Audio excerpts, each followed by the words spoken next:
Hello, everybody. Happy Monday. Welcome back from the holiday, long weekend, right?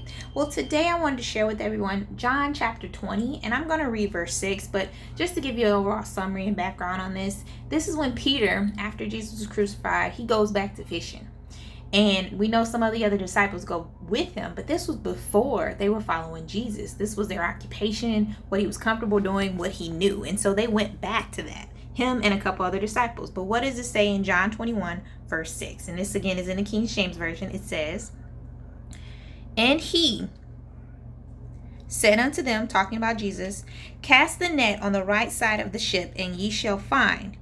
They cast therefore, and now they were not able to draw it for the multitude of fishes."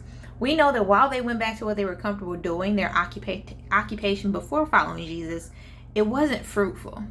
And so it just stood out to me that Jesus still showed up, even when they were like, you know what, it didn't turn out to be what we thought it was. I'm out, chucking up the deuces. I'm going back to what I know to do, which was fishing, right?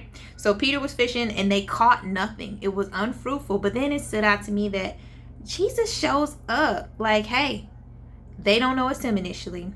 He tells them where to find food. So he uses, this is a multitude of fishes. So if they caught nothing and this is multitude, he likes to do miracles in the middle of mess, right? So he shows up and uses this to say, hey, I'm still that miracle working God, and I need you to get back on track, back on course. But it wasn't just that they were lacking in the natural as far as that fruit, but they're supposed to be out saving souls, laying hands on the sick, and they were just chilling, fishing. He shows up to give them a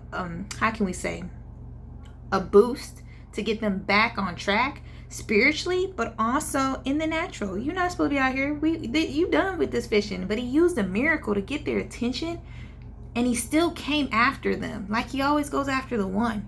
So I don't know where you are today, but I want you to know that seek God's face, because he will even show up in the middle of that mess to still reach out to you to get you back on track to what he has called you to do and not what you're comfortable doing.